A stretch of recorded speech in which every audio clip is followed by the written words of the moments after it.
Hola, ¿qué tal? ¿Cómo andan? ¿Qué dicen? Muy, pero muy buenas noches. Aquí estamos comenzando Desiguales en la televisión pública. Una semana muy política, Lucila, muy política. Sí, señor Pablo Caruso. Y en un día muy político, la foto del día ocurrió en la provincia de Neuquén. Y es realmente una foto muy, pero muy importante.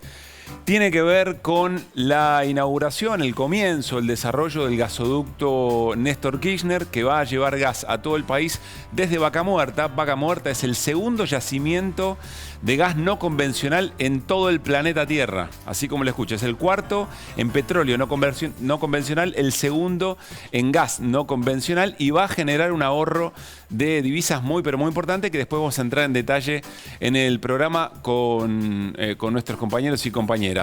Ahora bien, esto se da en un año muy especial, porque el 3 de junio se cumplen 100 años de la creación de YPF, 100 años de la creación de una empresa que vino para darle a la Argentina soberanía energética y autoabastecimiento. Y va a ser muy interesante vincularlo, porque allí confrontaron en YPF, en la realidad de YPF, y sobre todo en el último tiempo, confrontan dos modelos. YPF fue privatizada, y en el momento de su privatización, decía hoy el gobernador de la provincia de Buenos Aires, Axel Kicillof, los números hablan por sí mismos, porque la inversión cayó, hubo un solo eferente, porque la producción declinó y porque generó un hueco en las reservas muy, pero muy importante. Luego se tomó una decisión, que fue la de recuperar esa empresa por parte del Estado, una decisión que no acompañó toda la política, porque Juntos por el Cambio, lo que era Juntos por el Cambio en ese momento, no lo acompañó. Sin embargo, hoy era el PRO. Sin embargo, hoy efectivamente se habla de Vaca Muerta como uno de los recursos más importantes que tiene nuestro país. Y a partir de allí, bueno, el rol del Estado en el desarrollo. El rol del Estado en el desarrollo. Y eso nos va a dar pie hoy para nuestra conversación en el Living de Desiguales con un referente empresarial y del poder económico en la Argentina muy importante. Cristiano Rattazzi nos va a acompañar, expresidente de Fiat, con definiciones respecto de lo político y del rol del Estado muy, pero muy importante. Eso será, por supuesto, dentro de un rato nomás. Al que estaban viendo ahí sentado, de todas maneras, no es Cristiano Rattazzi, no sé si querría hacerlo o no, pero es Mariano Recalde, es senador del Frente de Todos, es consejero de la magistratura, y con él también vamos a hablar hoy, porque sin ninguna duda lo que siguió ocurriendo en torno al Consejo de la Magistratura es noticia. Ahora, en el plano judicial, judicializaciones de un lado y del otro, hacia Reyes y hacia Doñate. Bueno, ¿qué va a ocurrir?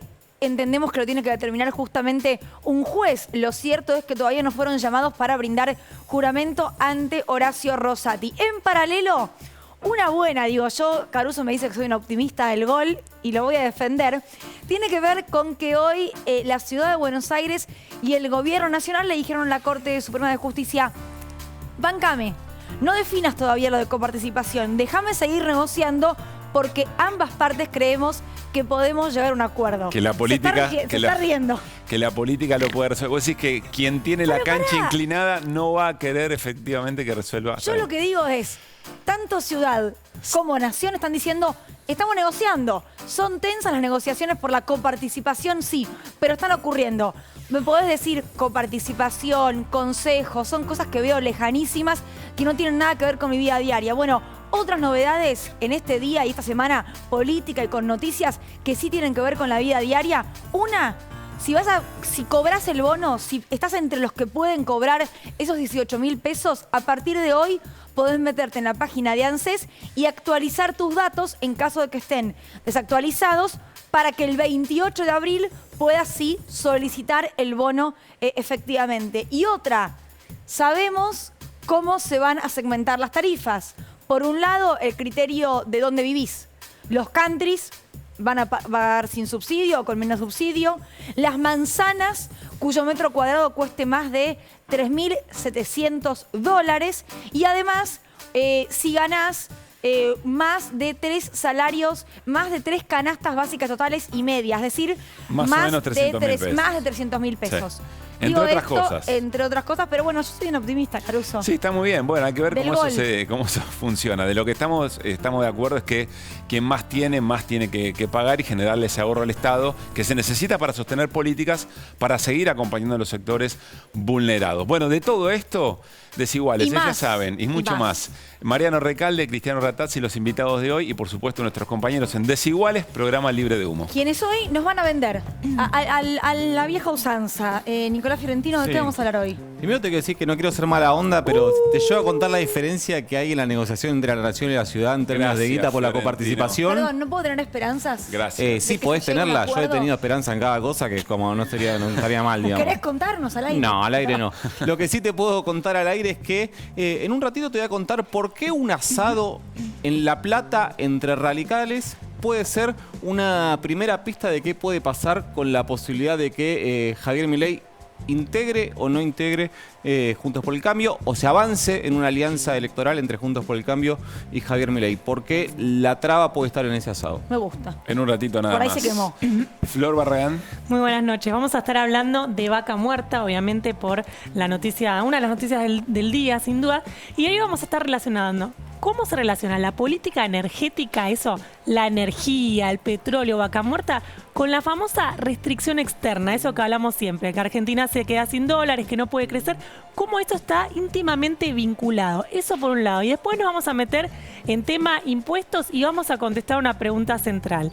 ¿Realmente en Argentina hay muchos impuestos y los ricos pagan mucho? Eso lo vamos a intentar contestar. Bueno, en un ratito nomás nos vamos al living, al encuentro del senador Mariano Recalde. ¿Cómo estás, Mariano? ¿Cómo estás, Pablo? Bienvenido a Desiguales. Hola, Mariano. ¿Le gustaría ser Cristiano Ratazzi? Primera pregunta. No, la verdad que no. Tener su CBU por ahí sí, ¿no? Tener algunas cosas puede. Si alguien sabe de empresas del Estado que tuvieron que ser remontadas fue Mariano Recalde, ¿no? Y fue mencionado también el caso de Aerolíneas en su momento. Ahora se está sincerando Macri, ¿no? Con su idea de siempre de que hay que privatizar todo, incluida Aerolíneas Argentinas. Así es. Son dos modelos de país, los que creen que el mercado resuelve todo y que hay que privatizar y dejar librado a las leyes de la oferta y la demanda, y los que creemos que hay que intervenir, que el Estado tiene que estar presente para llegar a aquellos lugares donde no llega el mercado. Fundamentalmente en materia de transporte aerocomercial es clarísimo, clarísimo. Cuando Aerolíneas era privada, la mitad de las provincias no tenían vuelos, porque no convenía, porque no era rentable, porque no generaba ganancias. Con la recuperación del Estado en el año 2009 fue creciendo Aerolíneas, hoy llega a todas las provincias, a todas las capitales del país, las conecta con la capital federal, vuelos entre provincias, la verdad que es otra realidad. ¿Por qué cree que no la privatizó, como dice ahora que quiere hacer cuando fue gobierno? Pues tenía otro plan, que era privatizar el mercado aerocomercial. Lo que hizo a partir del año 2017, y por eso se va Isela Constantini, es empezar a vaciar Aerolíneas y ocupar el mercado con empresas privadas. O sea, privatizar de otra manera. Y la verdad que iban en esa dirección. Aerolíneas la dejaron destruida, vaciada, sin haber invertido un peso en mantenimiento de los aviones. La verdad que costó cerraron mucho. Muchas rutas, perdieron, mejor dicho, perdieron. Se perdió mercado.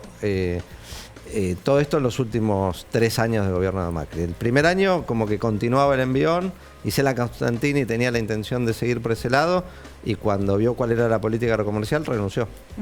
Consejero de la magistratura, ¿cómo estás viendo la escena? Bueno, en definitiva la política parece que se va a terminar de definir en la justicia otra vez, o en el Poder Judicial. Lamentablemente. Lo que vemos es que estábamos discutiendo en el Consejo de la Magistratura los concursos para reemplazar esos jueces puestos a dedos por Macri en Comodoro Pi, y ahí explotó todo. Ahí se metió la Corte con un fallo que sacó de una ley de hace 16 años, algo totalmente fuera de tiempo, no se explica por qué, salvo que uno hurgue y vea qué estaba haciendo el Consejo de la Magistratura, y con un fallo que es escandaloso en términos jurídicos, en términos republicanos, en términos institucionales. Primero por el tiempo que pasó, ¿no? Estar 16 años funcionando una ley y no pasaba nada, de golpe, ¿por qué ahora dejarla sin efecto con un fallo? ¿Y por qué? ¿Qué intuís? Y esto, frenar los concursos que iban a reemplazar a los jueces puestos a dedo por Macri en Comodoro Pi, Bruglia, Bertuzzi. Habló Mauricio Macri sobre lo que pasó en estas últimas horas y se refirió al equilibrio de poderes. Te invitamos a que lo escuches. Y es coherente con lo que necesita el populismo. El populismo, digamos, autocrático, prepotente, necesita la concentración del poder, necesita la resignación y el sometimiento y la dependencia del ciudadano. Justamente el equilibrio de poderes es un veneno que ellos no pueden aguantarse, ¿no? Entonces ellos realmente lo viven como un veneno, porque lo que los limita... ¿Es un veneno el equilibrio de poderes? Esto fue en un evento de la Fundación Pensar. Parece que hablara de las vacunas también. No, el ladrón piensa que todos son de su condición. La autocracia de la que habla él es lo que pasa en la ciudad de Buenos Aires, donde cooptaron la Corte, el Tribunal Superior de Justicia de la ciudad, con militantes puestos a dedo por Macri. Fue lo que hizo Macri apenas asumió, de querer y finalmente lograr poner 2 jueces por decreto en la Corte Suprema. Y conflicto de poderes y avasallamiento de la división de poderes se produjo con el fallo de la Corte. El fallo de la Corte, te estaba diciendo, primero, la oportunidad en que aparece de golpe, sorpresivamente, una declaración de inconstitucionalidad. Después, se mete a legislar. No solamente declara inconstitucional una ley, sino que crea una ley nueva, que es algo que está expresamente prohibido en la Constitución Nacional. No corresponde al Poder Judicial la sanción de las leyes, sino al Poder Legislativo. Eso es la intromisión en otro poder del Estado. Encima, dándole un plazo al Poder Legislativo para sancionar una ley y, si no, estableciendo consecuencias como establece el fallo. Y lo peor de todo es que estos 4 jueces debieron haberse excusado, no debieron haber fallado en esta causa que inició el Colegio Público de la Ciudad de Buenos Aires, porque son parte interesada. Ellos debieron haberse excusado y dejar que esa causa la resuelvan con jueces, que para eso está la figura, cuando los miembros de la Corte tienen algún interés personal. Y Rosati falló y decidió que el presidente del Consejo de la Magistratura sea Rosati. Es un escándalo, es una barbaridad. Y tan grave es esto, el avasallamiento de un poder a otro, que Lorenzetti lo puso por escrito en su voto en disidencia. No se puede crear una ley. Y lo otro, la verdad que es realmente escandaloso. Y cuando se trabó y el supuesto equilibrio que buscaban con la derogación de la ley anterior o la declaración de constitucionalidad, hoy les importan 3 rabanitos, porque le tomaron juramento a una parte de los nuevos consejeros y no la otra. O sea, es mucho más desequilibrado hoy el Consejo de la Magistratura que antes del fallo. Nico. Voy a contar en un minuto más o menos cuál es el escenario del Consejo de la Magistratura antes de preguntarle algo al senador Recalde. Hoy asumió efectivamente Horacio Rosati, estuvo 1 hora en el edificio del Consejo de la Magistratura y en simultáneo se presentaron impugnaciones. Presentó una Juntos por el Cambio a la designación del senador Martín Doniate. En paralelo, el presidente del bloque del Frente de Todos, hablamos de Germán Martínez, presentó una impugnación a la candidata que propuso Juntos por el Cambio y que avaló el presidente de la Cámara de Diputados. Hablamos de la diputada radical Roxana Reyes. Ese es el escenario hoy. Presuntamente está en manos de la Corte definir si permite la asunción de estos 2 candidatos o precandidatos al Consejo de la Magistratura en un marco de candidaturas impugnadas. Esa es la foto. La pregunta, Mariano, es: sabemos que no hay caldo de cultivo más interesante para que la Corte intervenga en términos políticos que la falta de acuerdos en la política misma.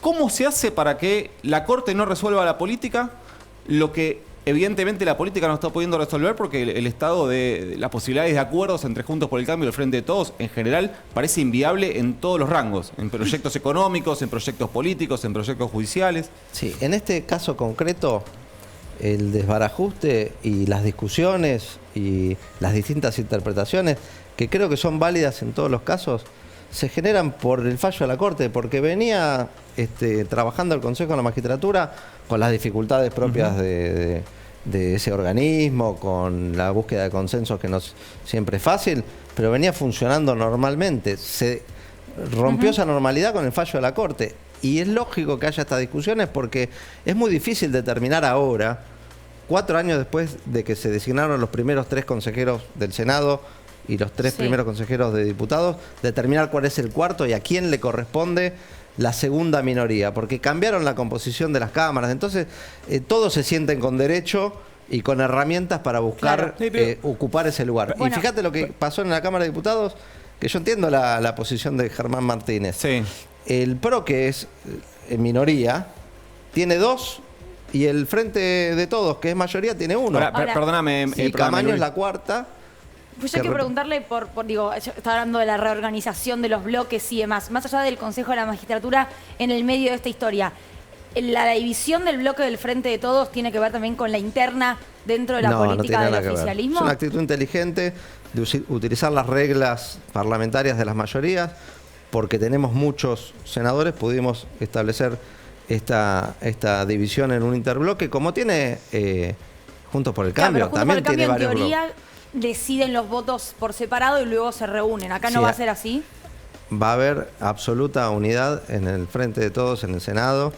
Tenemos un interbloque con las mismas autoridades, con José Mayán como presidente, con Anabel Fernández Sagasti como vicepresidenta. Hoy tuvimos una reunión de bloque, nos juntamos con todos los partidos del Frente de Todos para apoyar la ley que estamos discutiendo de la creación de un fondo para pagarle el Fondo Monetario. En eso políticamente no hay ningún problema. Es un tema para salir de esta cuestión y poder resolver el entuerto en el que nos puso la Corte Suprema, sacar esa discusión del medio y poder discutir la ley para resolver la cuestión de fondo, que es una nueva ley donde estén todos los estamentos representados en forma equilibrada. La pregunta tiene sentido porque Oscar Parrilli mencionó también que era una suerte de lógica que se venía dando. Pero Recalde quedó en el bloque de Mayán. Claro. No, pero somos todos el mismo interbloque. En eso no hay ninguna discusión. No hay ninguna discusión. Pero además, yo lo leía a Larreta diciendo que esto era trampa. No es trampa esto es dentro de la ley. Tenemos el tuit, creo, de Larreta para compartir. Ahí está. El kirchnerismo le hace trampa a la democracia. ¿Sabes qué es hacerle trampa? ¿Qué? Te voy a dar 3 ejemplos. Uno que justo hoy se está discutiendo porque el Tribunal Superior de Justicia de la Ciudad finalmente convalidó las firmas que juntó el Frente de Todos para derogar una ley que impulsó Larreta y que la aprobó con trampa, porque la hizo votar, es medio complejo, pero se lo voy a explicar sintéticamente. Dice la Constitución de la ciudad que para privatizar, para vender un bien del dominio público, como es una plaza, se requieren 2 votaciones de 2/3. Los bienes del dominio privado, que son los muebles, esas cosas, requieren de una sola votación. Como perdían los 2/3, el 10 de diciembre de 2019, unos días antes, dijeron, no, esto en realidad es del dominio privado y aprobaron la venta con una sola votación. Estamos hablando de la venta de los terrenos cercanos a Aeroparque, claro, porque nos está mirando para ahí no los ubica. Son los cercanos a Aeroparque, donde hubo boliches en su momento. Es un terreno muy grande. 18 hectáreas que queremos que sea un parque público frente al río y que Horacio Rodríguez Larreta, como hace siempre, busca un negocio, construir torres de lujo. Ese es el proyecto de ley que estamos buscando derogar con esta iniciativa popular. Lo aprobaron con trampa. Trampa hicieron cuando en el Consejo de la Magistratura votaron la destitución de un juez sin esperar que jure el reemplazante de un consejero que había renunciado y lo tuvieron encerrado en la Corte Suprema. ¿Todo lo que contás tiene que ver con cómo se mueve la ciudad de Buenos Aires? ¿Cómo se maneja? ¿Cómo se mueve? Cambiemos. ¿Cómo se mueve el PRO? ¿Cómo se mueve el macrismo? Trampa es lo que hicieron cuando Anabel Fernández Sagasti, que era consejera de la magistratura, y renuncia, en lugar de mandar al suplente del Frente de Todos. Sí, ayer lo contábamos eso, sí. Monzó dictó una resolución y mandó a un diputado del PRO a reemplazar como suplente a Tonelli en el lugar que le correspondía al Frente. Eso es trampa. Esto no, esto es parte de las reglas de los bloques y de las mayorías y las minorías en el Parlamento. Una última consulta, el espíritu de la pregunta de Nico. ¿Qué herramienta le queda a la política cuando efectivamente juega con la cancha inclinada de la justicia? El Congreso está trabado, evidentemente hay una suerte de empate hegemónico ahí. Yo creo que se puede destrabar, particularmente esta ley del Consejo de la Magistratura ya tiene sanción en el Senado y me parece que el gesto que hicieron Massa y Cristina de enviar estos dos consejeros puede ayudar a destrabar una ley que tiene que salir necesariamente, porque si no vamos a seguir con esta ley de facto que nos impuso la Corte Suprema con un fallo. Recalde, me interesa su opinión sobre lo que va a contar ahora Nicolás Fiorentino. Nico, tiene que ver con Milei y la UCR.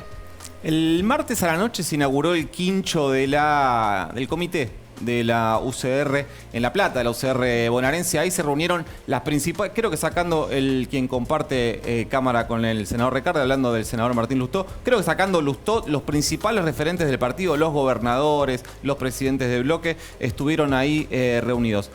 Fue un asado de mucha rosca política, digamos, no imaginen nada extraordinario en ese sentido, pero sí surgió un nombre en esa conversación que es el de Javier Milei. Y ahí, por lo que me cuentan, hubo coincidencia entre estas figuras de que Juntos por el Cambio tiene que tener un límite, tiene que tener la puerta cerrada al ingreso de Javier Milei o de Libertad Avanza o Avanza Libertad, ya no me acuerdo cómo se llama el de él y el de Spert, pero son lo mismo escrito de forma inversa.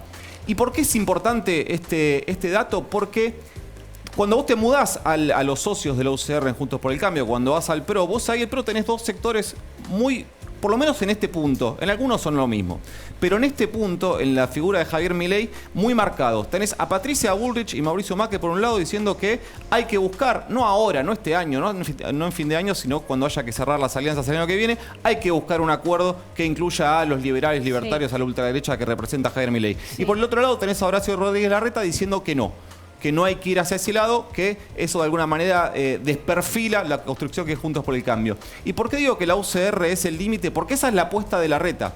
La apuesta de Larreta es convencer a Bullrich y convencer a Macri de que si ellos avanzan en un acuerdo con Milei, se parte Juntos por el Cambio, se rompe, porque se va a la UCR. Ese es el plan que, o por lo menos es la lectura que hace hoy Horacio Rodríguez Larreta sobre la posibilidad de Milei, que la herramienta de él para decirle a Bullrich y Macri con Milei no, sea si viene Milei, se va la UCR. Aprovecho esto para preguntarle al senador Recalde si efectivamente cree o imagina, creo que si te pregunto, Mariano, si imaginás a Milei dentro con el PRO, casi que podría sospechar tu respuesta, pero me interesa saber si imaginás al UCR en una alianza que incluya a Javier Milei. Lo que no hay ninguna duda es que esa discusión está dentro de Cambiemos, ¿no? Ninguna otra alianza política tendría ni siquiera la posibilidad de discutir la inclusión de un personaje como Milei. Larreta va a terminar haciendo lo que le diga Macri, como viene haciendo siempre. La verdad que en esto, esta discusión sobre quién es el candidato, hay un jefe en el hay un dueño del macrismo partido. Y se llama Mauricio Macri. ¿Cómo van a terminar? La verdad que no sé. Espero que la UCR tenga un poco más de dignidad que hasta ahora y pueda hacer valer sus principios. Pues un partido en algún momento ya había dicho, ¿no? Popular. Alfonsín había dicho que el límite era Macri para el Unión Cívica Radical. Bueno, y lo traspasaron. Mariano, muchas gracias por haber venido. No, gracias a ustedes. Gracias. Muy bien. ¿Corte o nos vamos a Flor? Es la pregunta. Nos vamos a Flor. Muy bien. Bueno, porque efectivamente decíamos hoy día muy importante, la obra de infraestructura y vinculada a la energía más importante, seguramente a futuro durante muchos años y para atrás por lo menos 40. Tiene que ver con el gasoducto Néstor Kirchner. Flor, algunos detalles. Sí, me acuerdo una vez, hace un año o un poco más, que una fuente en el gobierno me decía, se hace el gasoducto y terminamos con todos nuestros problemas. Yo, el gaso, ¿qué? En ese momento ni se hablaba de este tema. Bueno, vamos a hablar de esto que hoy Alberto Fernández participó del anuncio del lanzamiento de la puesta en marcha de lo que va a ser la licitación del gasoducto. Esto es el gasoducto Néstor Kirchner. Acá tenemos un mapa para que el que está del otro lado se ubique desde dónde hasta dónde. Gasoducto, muy fácil. ¿Puedo hacer un poco como de... Sí, de profe. Esto es Neuquén. Sí, perfecto. Acá está el gasoducto. Primera etapa, lo que va a ocurrir hasta ahora es esto. Saliqueló, provincia de Buenos Aires. Eso es lo que hoy de alguna manera se licitó y se, inauguró el comienzo de la obra. Así es, sí, la idea es que hoy Vaca Muerta, decía Pablo al principio del programa, tiene la segunda reserva de gas no convencional del mundo. En ese sentido, vos podrías tener muchísima más producción que hoy no la podés transportar. La idea del gasoducto es que vos puedas transportar esto primero a la provincia de Buenos Aires y luego llegar hacia el norte, después hacia Santa Fe para abastecer a las industrias del norte del país y en algún momento, ¿por qué no exportar? Pero vamos paso a paso, ¿no? Diría un técnico de fútbol. Primero hasta la provincia de Buenos Aires. Eso ya implicaría un ahorro importantísimo. Sí, esos son los próximos datos que quería mostrar. Bien. Un poco del gasoducto en números. Esto es la inversión, más de 500 millones de dólares. El ahorro de divisas por tener gas, poder transportarlo, poder utilizarlo y no tener que importar gas, sería, mirá, de más de 3.000 millones de dólares. Y después el costo fiscal, porque recordemos que es el Estado el que paga por el gas cuando lo importa, también más de 3.000 millones de dólares. Todo esto para la primera etapa del gasoducto, porque recordemos que tiene varias etapas. Y por último, por ahí lo más novedoso que tiene que ver con esto de que siempre hablamos de la famosa restricción externa, ¿no? Argentina se queda sin dólares, no puede crecer.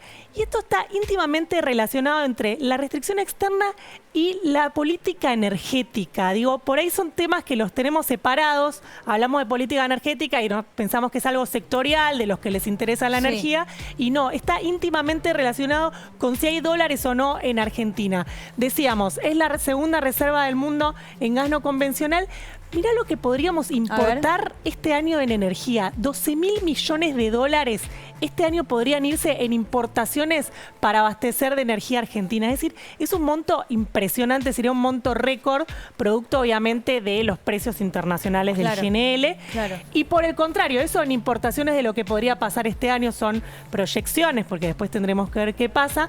Por el contrario, mirá lo que podrían ser las exportaciones, 33.000 millones extra a lo que tenés actual. Si estuviese el gasoducto terminado. Claro, por supuesto. Bueno. Estamos hablando de lo que pasa mucho, Flor, con Vaca Muerta, que digo, vos lo decías recién, ¿no? Cuando se habla de gasoducto, los dólares van a empezar a llegar. Incluso cuando se habla de Vaca Muerta en sí, se la vendió siempre como la solución definitiva, pero eso requiere de tiempo, requiere de inversión y de políticas a largo plazo principalmente, me parece, claro, ¿qué ¿no? garantía hay de que el gobierno que venga, si eventualmente no es del mismo sector, tiene el mismo interés en continuar esta obra? Sí, las políticas energéticas, como decían, son de largo plazo. Es decir, necesitas que los gobiernos que vayan pasando coincidan. Ahora, algo muy simple, por ejemplo, tener una política de largo plazo sería, en este caso, YPF, que le está diciendo al gobierno, ojo con no retrasar la nafta, porque la nafta te genera inflación, sí, pero vos retrasás el precio de la nafta y le das una señal muy negativa a todos los que tienen que invertir acá. Entonces, por eso es muy compleja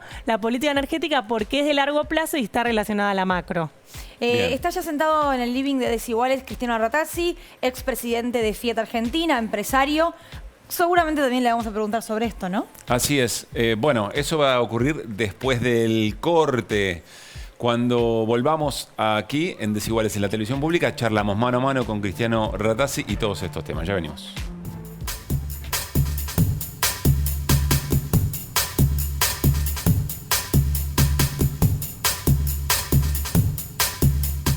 ¿Estás en Tierra del Fuego? Estás en tu canal de Bandera. Para ser competitivos en la industria es necesario contar con una flota de vehículos acorde a los tiempos que corren. Por eso, a la hora de renovar el parque automotor, piense solo en el especialista. Naviran Mercado, subastas online. Dos parejitas jóvenes. Acá sí que hay material. Yo el 2A. Yo tengo el 2B. ¿Quién hizo el check-in? El amor está en el aire. Nunca se sabe lo que puede pasar en un avión. ¿Por qué me pediste que haga mal el check-in? Dame salud, porque si no van a pensar. Sí, salí. Cualquier cosa. Vale.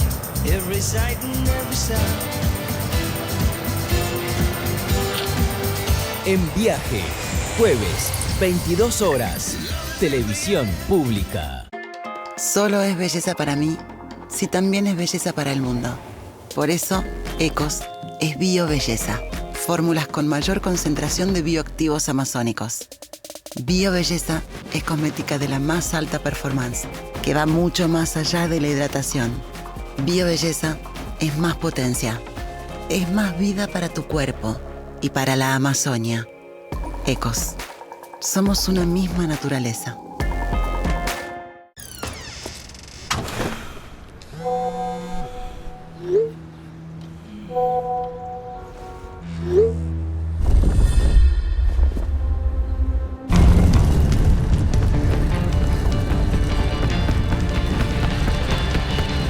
Si llegas a la ducha, podés con todo.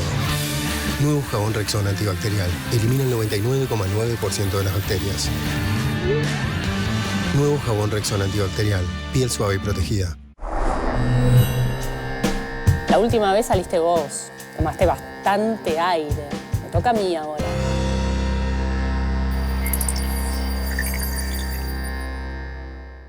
¡Iván! ¡Iván! Lizzy, ¿sos vos? ¿Hacemos tus empanadas con Rinde Más? Más vale. Le agrego Rinde Más a la carne porque viene con vegetales y condimentos. ¿Y te olvidas de picar? Sí, súper fácil, ¿viste?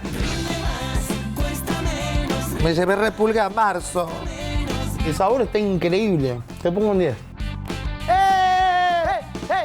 Cocinar con Rinde Más es una pavada. Comprobalo vos también. Con Rinde Más, cocinar cuesta menos. Hoy elegimos mejor. Elegimos el nuevo Sedal con botellas hechas con plástico reciclado y una fórmula con 92% de ingredientes naturales, que es una bomba de nutrición y vitalidad para tu pelo. Nuevo Sedal Colección Natural. Una mejor elección para tu pelo y el planeta. El litio tiene muchas aplicaciones. Nosotros prácticamente lo veíamos como un sueño, ¿no? Es uno de los más grandes mercados que hay. Hablamos de que el litio es un recurso estratégico para la transición energética. La pregunta es, ¿para la transición energética de quién? Yo creo que se podría generar un polo de desarrollo en el triángulo de litio de importancia mundial.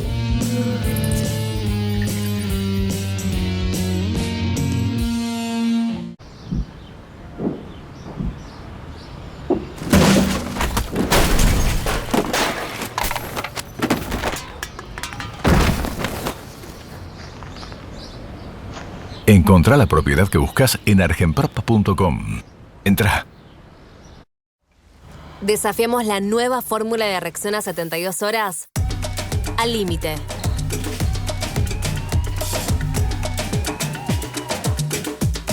Y comprobamos su superioridad. Su exclusiva tecnología se activa con el movimiento. Nuevo Rexona. Protección para que nada te detenga. Rexona. No te abandona. Para ser competitivos en la industria es necesario contar con una flota de vehículos acorde a los tiempos que corren. Por eso, a la hora de renovar el parque automotor, piense solo en el especialista. Naviran Mercado, subastas online.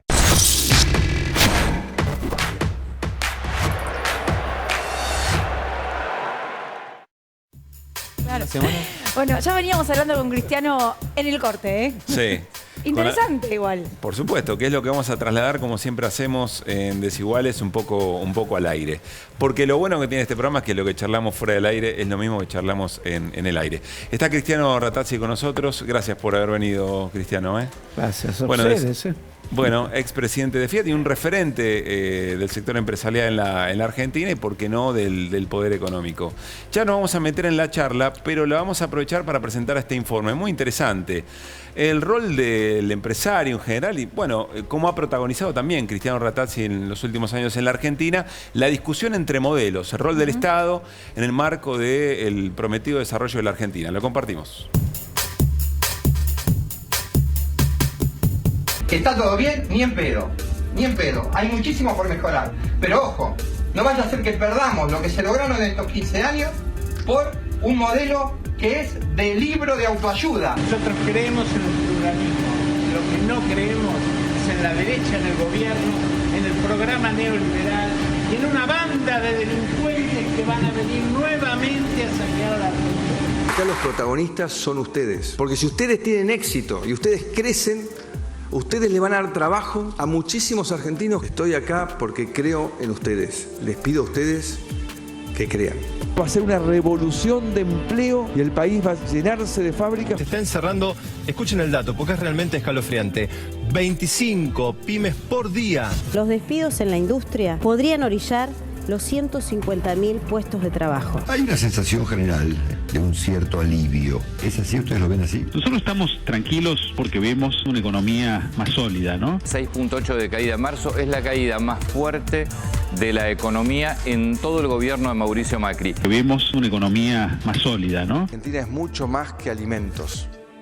También somos industria, también somos industria. Se creía que los mercados libres llevarían a un mayor crecimiento, que el efecto derrame aseguraría que todo el mundo se viera beneficiado. Y ahora, 40 años después, podemos decir que este experimento resultó ser un fracaso abismal. Y las personas lo saben. La Argentina que buscamos construir es una Argentina que crezca e incluya. Una Argentina en donde haya incentivos para producir y no para especular. Va a haber sectores de la economía que justamente por los cambios en los patrones de vida y en los patrones de gasto van a sufrir estos efectos, van a enfrentar menor demanda. Lo que va a hacer el Estado es ayudarlos pagando una parte del salario. Argentina hoy tiene un Producto Bruto Interno apenas más grande que el de febrero del 2020. Hemos recuperado la totalidad de la pérdida de la pandemia. Esto es lo que les estoy mostrando con este gráfico. La actividad industrial de este 105 significa que está 5% más arriba que al ritmo de crecimiento al cual va la actividad económica. La industria lidera la recuperación. El producto creció 10,3%. El empleo creció de forma significativa, con la tasa de desempleo descendiendo al 7% al mismo tiempo que aumentaba la tasa de actividad. Una economía creciendo, impulsada por la inversión, por las exportaciones, mejorando el consumo. Cada caño que transporte ese gas, cuanto antes llegue al centro de Buenos Aires, cuanto antes llegue, más oportunidades le va a dar a la Argentina de crecer.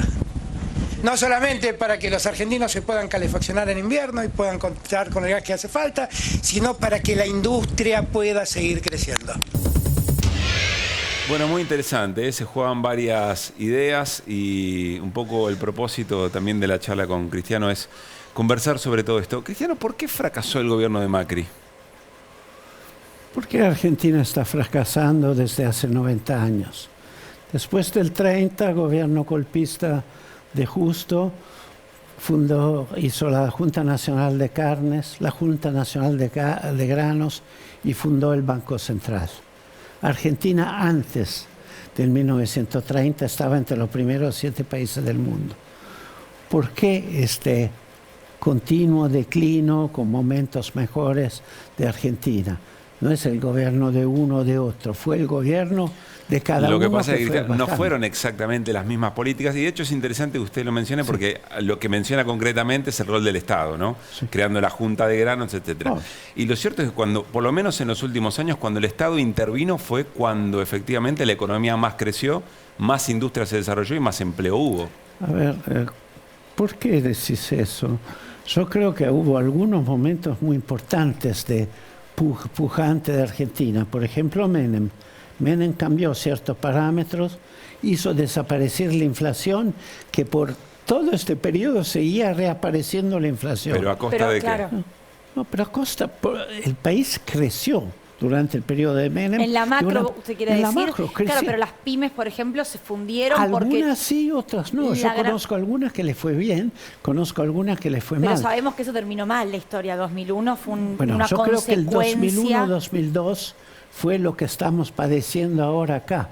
Porque en vez de arreglar la cosa de manera ordenada, como pasa en Europa, que pasó con Grecia, que está en la convertibilidad del euro, nosotros estábamos en una convertibilidad nuestra y ellos, en vez de ir y tirar todo por la borda, siguieron y a los 4 años, 5, empezaron a crecer de vuelta de manera constante. Pero nosotros nunca más crecimos de una manera sana, constante y sin inflación. Ya en el 2005-2006 empezó a haber inflación. Pero digo, la lluvia de inversiones, por ejemplo, que esperaba Mauricio Macri nunca llegó, siendo él un hombre del mundo empresario conocido.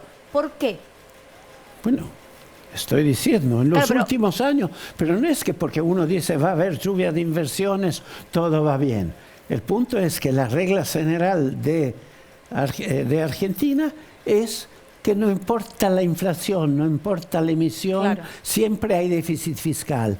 Nadie puede gastar más de lo que recauda. Recaude como quiere, pero tiene que gastar menos de lo que recauda. Claro. Ahora, si uno ve los impuestos argentinos, que hoy en día hay 165 impuestos, de lo cual los primeros 10 recaudan el 83% de todo lo que recaudan los otros, no se puede absolutamente aumentar los impuestos. Entonces, ¿qué hay que hacer?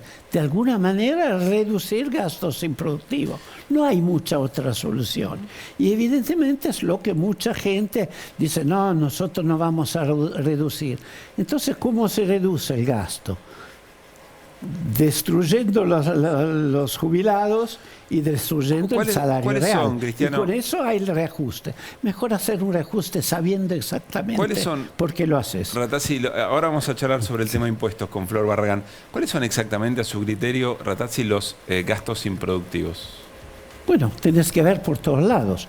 Por ejemplo, justo hoy vi que se dio un gran aumento. Hay 10.000 empleados entre el Senado y la Cámara. Me parecen un poco demasiados. Mucho más de lo que tiene cualquier otro país. Hago un ejemplo muy simple porque hoy lo estaba diciendo. Achicar el Estado, digo. O la política. Achicar cosas inútiles. Cederlo a quien lo maneja eficientemente, cosas que no son manejadas. El Estado no está ahí para hacer industria, para desarrollar nuevas ideas. No, en ningún lado del mundo que funciona. Hubo un periodo en la Rusia socialcomunista, posguerra y compañía, que se trató de hacer un Estado muy fuerte y casi nada, los ciudadanos no contaban nada. Ahora, terminó trágicamente con la caída del muro de Berlín. Interesante, Rattazzi, que usted mencione esto, porque la industria a la que usted pertenece o ha pertenecido históricamente, la automotriz, ¿conoce algún país con políticas neoliberales que se haya desarrollado la industria automotriz? ¿O qué hubiera sido de la industria argentina sin la presencia y la regulación fuerte del Estado? A ver, hubiese habido algunas industrias automotriz porque el país es un país interesante para invertir. Ya va a ver si había 10 o 2 o 3 o 4. ¿Y por qué es interesante para invertir? Porque es un país donde la gente trabaja muy bien. Es un país donde le gusta estar en el sector automotor y porque habría alguien que dice, yo en Argentina me siento cómodo, buen trabajo, hay una situación financiera válida, voy a invertir en Argentina. No es que es un país suficientemente grande para tener industria automotriz. Entonces se hubiese invertido igual. Con eso se puede hacer pequeños programas de aporte, pero después es la industria privada que se desarrolla y que crea riqueza. Claro, pero para que la industria privada automotriz en la Argentina, esto está demostrado incluso en los cambios de modelo, pueda efectivamente crecer, se necesitaba del Estado que, entre otras cosas, cuide a la industria respecto de lo que se importaba. O eventualmente, ¿a quién le vende autos la industria automotriz argentina? Bueno, muchísimo a Brasil, pero hay algunas empresas que venden a todo el mundo. A todo el mundo. Pero fundamentalmente en mercado interno. No, fundamentalmente a Brasil, es el mercado más importante de lo que se produce acá. Y obviamente también al mercado interno, pero el mercado interno es como otro mercado, es como el mercado del mundo. No hay nada mejor que un mundo abierto. Cuando hablan un poco, hay libertad. Yo creo que en el mundo libre se vive mejor que en un mundo, ¿Y cuál sería el mundo tipo libre? Soviético. El mundo libre es lo que hoy en día son las democracias democracias republicanas occidentales. Eso es un mundo libre. Bueno, todo. Alemania, Francia, Italia, Estados Unidos, todos países en los cuales se vive con mucha libertad, con mucho intercambio con el resto del mundo. ¿Dónde son las repúblicas autárquicas, que son las que para mí no funcionan bien? Y es obvio, Nicaragua, Venezuela, Rusia. Son países que de golpe se vuelven autárquicos. Sin embargo, y eso es muy peligroso. Sin embargo, digo, hay, por ejemplo, y pienso en Estados Unidos durante la pandemia, ¿no? Diciendo, bueno, la importación de lo que tenía que ver con los medicamentos, productos del COVID y demás, no va a salir de acá, digo, la exportación. Nos vamos a quedar con esto. Hemos escuchado a la vocera de Biden quejarse del aumento de los precios de la carne. Parecía que hablaba de la Argentina. Digo, los problemas terminan siendo más o menos los mismos. El rol del Estado termina jugándose de la misma manera. Okay. Yo creo que Estados Unidos bastante se equivocó a mediados de la pandemia porque dio tanta emisión y tanta ayuda que ahora se encuentra la inflación, que no lo preveía. Y los artículos de The Economist de la cosa te dicen, la verdad que la Federal Reserve, que es el Banco Central de Estados Unidos, se equivocó. No entendió enseguida el problema en el cual se metían. Ahora, Argentina era la primera que tenía acceso a la Pfizer y Pfizer se vendió a todo el mundo y Moderna se vendió a todo el mundo. Entonces, no es tanto que lo hicieron solo para ellos.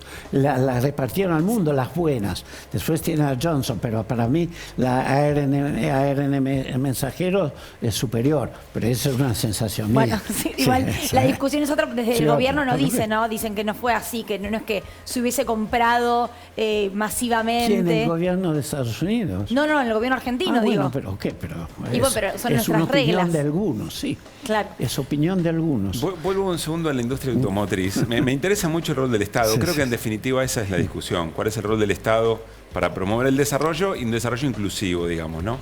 En la industria automotriz se sabe que hay un componente muy importante de partes importadas. Sí. Por suerte ahora en la Argentina creo que estamos cerca del 50%, algunas más o menos. Ahora bien, para poder importar y que se desarrolle la industria automotriz de la que usted es referente, se necesitan divisas. Sí. Divisas que escasean.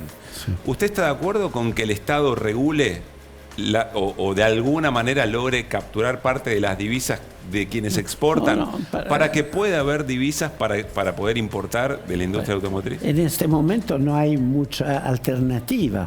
Nosotros cuando hicimos la Cronos hace 4 o 5 años, llegamos prácticamente al 50% de contenido local de industria nacional y seguimos desarrollando industrias locales. No hay ninguna razón que no se pueda hacer. Claro, pero el problema es... Pero el rol del Estado es muy importante. Cuando el Estado no estuvo fue al revés. No. Se siguió produciendo y todo. Pero ¿con qué porcentaje? El caos del 2002, de lo cual yo estoy totalmente en contrario de lo que pasó en el 2002, se destrozó la base de funcionamiento del país para nada, porque además nos encontramos con una crisis continua, cosa que en Europa, que se mantuvieron en la estabilidad, no le pasó. Entonces, la industria automotriz, con altas y bajas, siempre funcionó. No es que en este momento está a su máximo. Tiene todavía mucho potencial. Ahora, pero le fue mejor con Macri, con el Estado corriéndose, o le fue mejor en proyectos como este, donde el Estado de fuerte regula, por ejemplo, el tema de importación. No sé, en el sentido que hay momentos que va bien y hay momentos que va mal. En este momento, para Fiat le anda muy bien, no hay ningún problema. El Acrono se vende 2 veces más que el segundo. Pero ¿por qué le cuesta tanto decir si le fue mejor a la industria automotriz con Macri o en este caso con Alberto? Pero nosotros tenemos en la Argentina desde el 60, fabricando la primera 600. Son 60 años que estamos, hay momentos buenos y hay momentos malos. Y es casualidad, los buenos y los malos son casualidades. En general son historia. Por eso hay momentos que sea bueno y momentos que sea malo. Yo no entro en eso. Lo que quiero decir es que muchos tratan de decirme, la industria automotriz es subsidiada. No, la industria automotriz tiene capacidad de ser muy eficiente. Y vos dijiste, en un cierto momento, tiene que llevarse la parte de la renta de las exportaciones. El derecho de exportación para consumir. Yo estoy contrario a todo lo que es retenciones porque no hace fabricar la producción marginal. Yo estoy en vez a favor que sobre la ganancia, que aunque sea pequeña, la producción marginal haya impuesto a la ganancia que puede hacer. Por Momentos ejemplo, extraordinarios también más importante. Entonces, por pero ejemplo, es impuesto a la ganancia, Cristiano, no una reducción de la producción potencial. Eso estoy contrario. ¿Estaría de acuerdo entonces en que se suba un poco el impuesto a la ganancia para la renta inesperada? Sí, pero tienen que eliminarse las retenciones. Y hoy en día no da los números, pero tiene que eliminarse cualquier cosa que limite las exportaciones. Hay que forzar toda Argentina a exportar lo más posible, de manera que no habría más el problema de las divisas y las ganancias que saldrían de eso. Sobre eso, para mí, puede haber un impuesto más importante. ¿Y qué hacemos con los precios de los alimentos que están directamente vinculados al acople con los precios internacionales? El mundo es como es el mundo. Argentina tiene que aprovechar todos los precios que puedan crear más riqueza. ¿Y qué hacemos con la gente que no puede pagar esos alimentos? se le subsidia directamente. El Estado ahí está, ahí ya tiene una función. Se subsidia directamente al tipo que necesita porque no puede pagarlo. Pero no hay razón una especie de salario básico universal, ¿sería? Para la gente que necesita, no es totalmente universal, es para la gente que se necesita. Sí, como la AUH tampoco es universal, digo, no la cobran todos y todas. Pero es algo que lo que necesitan la cosa. Si no, no estaríamos en el problema que hay, que hoy en día los salarios están bajísimos. Si no fuera que hay una distorsión de la economía que lleva a problemas generales del país. Sí, casi un 40% de personas bajo la línea de pobreza. Ese es el mayor problema.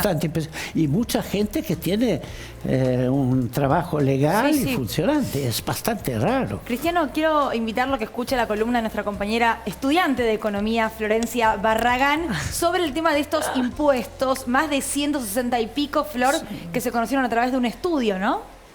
Así es, vamos a conversar un poco del tema impositivo, porque dijo Cristiano Rattazzi que si se quedaba en Argentina se iba a quedar sin patrimonio por tener que pagar impuestos, ¿no? En una entrevista que diste, así que nos vamos a meter en el tema impositivo y nos vamos a preguntar si efectivamente Argentina tiene muchos impuestos y si compartimos la primera placa, que es comparativa con el resto de otros países, y allí lo que vemos es la recaudación tributaria como porcentaje del PBI, son datos de la OCDE. Argentina tiene un 28%, vemos que es muy similar a Uruguay, a Brasil, está por encima de Chile, pero está por debajo de países de la OCDE, que ahí podríamos ubicar a los países que en general le decimos países serios, de los que recién Rattazzi decía, no sé, Alemania como un país modelo. Bueno, están ahí adentro y tienen mayor carga a ver si entiendo bien. Que Argentina. En países como Alemania hay más presión impositiva que en la Argentina. El PBI recauda más con impuestos que en Argentina. Así es, esto es medido sobre PBI para que no haya distorsiones según las economías, es la recaudación tributaria como porcentaje del PBI. Lo que vemos es que Argentina... Pausa ahí, perdón, Flor, pausa ahí, Flor. Si son distorsivos los impuestos, son pésimos. Y el problema de Argentina es que tiene impuestos que en el resto del mundo desaparecieron en Europa hace 80 años. Ingreso bruto desaparecieron porque era distorsivo. Se sustituyó con IVA y otros impuestos, que algunos eran, puede haber al capital, lo que quieras, pero eran impuestos diferentes. Retenciones es un impuesto que disminuye la productividad marginal. Es un absurdo. Impuesto al cheque es un absurdo. Es empujar a Argentina a ir al negro y no a pagar con cheques. Hay que tratar de bancarizar toda la industria. Y, por ejemplo, el impuesto a la herencia que tienen otros países europeos, por ejemplo. Pero muy pocos. Muchos lo sacaron porque se dieron cuenta que no daba muchos resultados. Pero algún impuesto a herencia puede haber, lo que hay, pero rinde muy poco y crea ciertos problemas. Pero lo que sí son distorsivos, los que castigan la producción. Ingreso bruto castiga la producción. Y en Italia se acaba de aplicar este windfall, así se llama en inglés, windfall profit tax, que es el de la renta inesperada. ¿Estás al tanto de eso? No. En las empresas Italia, energéticas se estaba discutiendo. No, en Italia no. Algunos pueden sacarla, pero no. Por ahora no salió aún. No existe, no está ni en grandes discusiones. Siempre hay alguien que puede decir. En Italia hay algunos camioneros que dicen que no van a cargar la ayuda a Ucrania. Siempre hay gente que deriva de otra cosa y no quieren cargar en los buques la ayuda a Ucrania. Bueno, siempre hay de todo. Italia es bastante similar a la Argentina, pero está insertada económicamente como macroeconomía en el mundo. Con esa insertación, que me acuerdo, presidente de Fiat, estoy hablando años 60, cuando se hizo el mercado común europeo, diciendo, no, nosotros no podemos competir con los alemanes y los franceses, va a ser un desastre. A los 5 años estaba muy bien y Fiat fue una de las más exitosas y entró en el acuerdo del mercado común europeo. Claro. Por lo tanto, Argentina tiene la capacidad de competir, tiene gente muy capaz, empresarios muy capaz, trabajadores muy capaz. Entonces hay que acostumbrarse a competir, en el cual hay mercado interno, pero mucha exportación. Yo conozco textiles, que siempre es el sector de los más protegidos. Conozco textiles en Argentina, con grandes inversiones y buenísimos, y que exportan al mundo. Ahí volvemos a eso. Flor, completamos Dale, sí. la columna. Podemos seguir comentando sobre los temas impositivos. Dale. Y otra pregunta que nos hacemos es, en Argentina, ¿los ricos pagan mucho? Es decir, Ratazzi se quedaría sin plata si se queda en el país. Y ahí lo que tenemos para compartir es que el mayor impuesto, la recaudación, se basa sobre todo en el IVA, que es el impuesto que pagamos todos, y sobre todo los más pobres, lo que tienen de ingresos, todo lo gastan en consumo, es decir, son los que más pagan IVA de manera proporcional. Después, si vemos el impuesto a los bienes personales, que es lo que pagan los más ricos, un impuesto que es verdad que no se aplica en tantos países, pero ahí es muy poquita la recaudación que hay por ese impuesto, apenas el 3%. Y por último, nos metemos en el impuesto al patrimonio, pero de manera general, digamos. ¿Qué pasa con los impuestos al patrimonio? Y no solo bienes personales, que es el que conocemos en Argentina. Y ese gráfico, que parece complejo, es muy sencillo y ahora lo vamos a explicar. Lo que tenemos es que Argentina, Brasil, también Uruguay, tienen de manera similar la presión en impuesto al patrimonio. Lo que pasa es que es distinta. Por ejemplo, Argentina es muy fuerte bienes personales, pero, por ejemplo, en otros países es muy fuerte lo que tiene que ver con el impuesto a los inmuebles. En este sentido, consultarle a Ratazzi si efectivamente, estando en Uruguay, no se va a quedar sin dinero por los impuestos. Pero, a ver, estar en Uruguay, estar en Argentina, como decía eso, yo soy ciudadano del mundo desde toda mi vida. Soy medio italiano, medio argentino, me encanta Uruguay, me encanta Estados Unidos y siempre he viajado por todos lugares. El punto que yo hacía el otro día, que normalmente la gente que tiene patrimonio afuera, en Italia, en Inglaterra, en Francia, si tenés patrimonio afuera, que vos lo gastes en el país en el cual estás como jubilado, es muy conveniente para el país. Los impuestos que se impusieron en Argentina eran tremendamente castigadores para quien tiene el patrimonio afuera del país. Y yo, por historia, tengo gran parte o casi todo mi patrimonio fuera del país. Entonces, yo quedarme acá tengo que pagar el derecho de piso de estar en Argentina. Como puedo estar en Italia, puedo estar en Uruguay. Ahora, pero, Cristiano, la riqueza que se generó en nuestro país, que la generó el empresario invirtiendo y la clase trabajadora poniendo su esfuerzo, ¿no debería quedarse en el país? Puede ser, pero tiene que ser libre la elección y es mucho mejor. Y yo insisto, mi patrimonio venía de afuera, por eso estaba castigado 5 veces más que si tuviera el patrimonio en Argentina. Cristiano. Por lo tanto, con ese castigo, verdaderamente, yo en 10 años de impuesto a la riqueza empezó ahora a aparecer acoso, yo perdía todo mi patrimonio. Y no era mi decisión. Nico tiene una pregunta antes Sí. del juego que tenemos. Sí, le quiero dar 2 datos para entender un poco la situación, que tiene que ver el periodo 2016-2021. Gobierno de Macri, primeros 2 años de Alberto Fernández. En 2016, sobre el valor agregado bruto, el salario representaba el 51%. Ahora, en 2021, es el 42,7%. Es decir, cayó mucho la presencia del salario de los trabajadores sobre lo que ganan las empresas. La masa salarial, en el mismo tiempo, creció 335%, los precios 474%, es decir, los salarios muy abajo de inflación, y los beneficios empresariales crecieron casi 100% más que los precios. ¿Cómo se hace para equilibrar estos números si no es con la intervención del Estado? El derrame no llega. Me parece que funciona, me parece que estás demostrando lo contrario. Cuando empezó la pandemia, me acuerdo que yo salía a una televisión diciendo es el momento de mostrar la resiliencia de los argentinos, la fuerte, cómo toda Argentina puede reaccionar a lo que es la pandemia.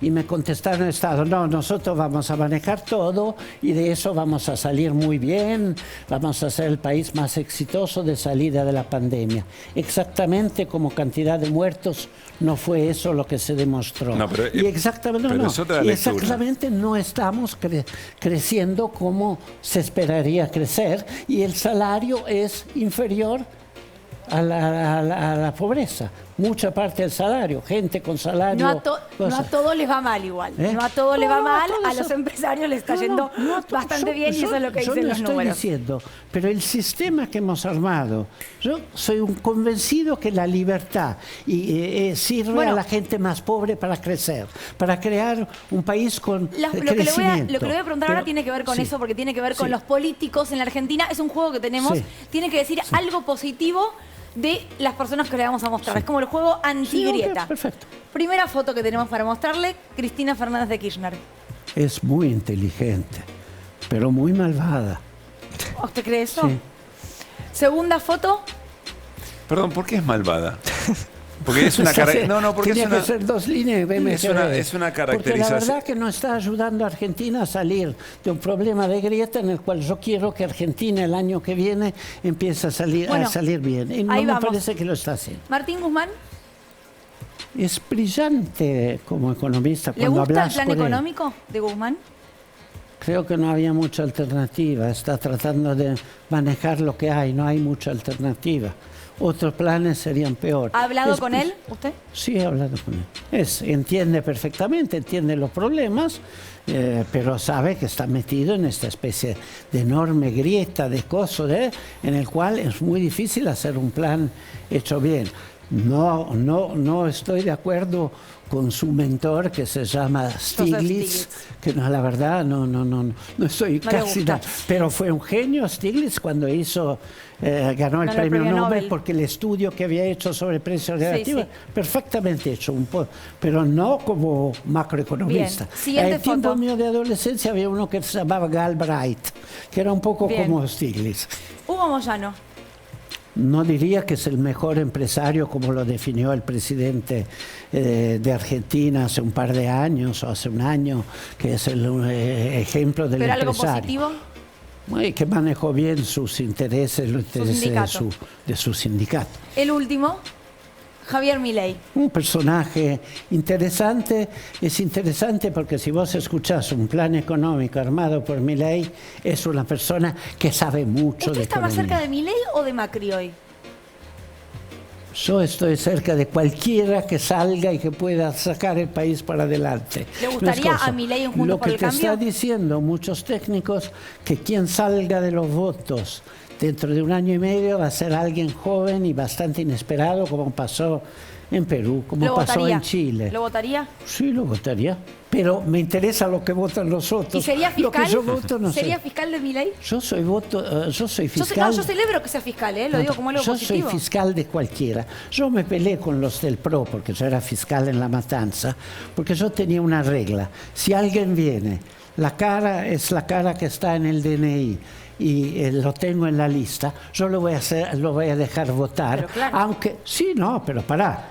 No, porque el DNI que tenía que tener era el número 4 y no el número 1, no. Yo decía, me viene con un DNI, y los del PRO se enojaban conmigo. Porque además eran votos todos, La Matanza, 85% eran votos en contra. Digo, yo vengo acá como fiscal. Y como fiscal tengo que hacer votar lo más gente posible. Me pasó muchos años atrás que estaba fiscal en la Facultad de Derecho. Y yo decía, acá en mi mesa se vota lo más rápido posible y de acuerdo están acá para votar y para ayudarlos a votar. ¿Defendió los votos de Alberto en 2019? ¿Qué? ¿Defendió los votos de Alberto en su mesa? Sí. Defendí los votos de gente que quería votar. A mí toda esa historia, que si tiene la cédula y el DNI de son nuevos, yo hasta más veces me pierdo con qué DNI tengo, se cambia fácilmente. No tiene nada que ver, vos sabés, es la cara, es la que está en el papel. ¿Dónde puede ir a votar de otro porque está en tu papel? Claro, ya está. Cristiano, un placer que haya venido, gracias. Un placer hablar con ustedes. Gracias. Gracias. Muy bien, nos vamos, nos reencontramos mañana. No, el domingo a las 8 de la noche. Bueno. El domingo a las 8 de la noche hacemos Desiguales y arrancamos, nuestra semana. Adiós, que tengan un buen fin de semana.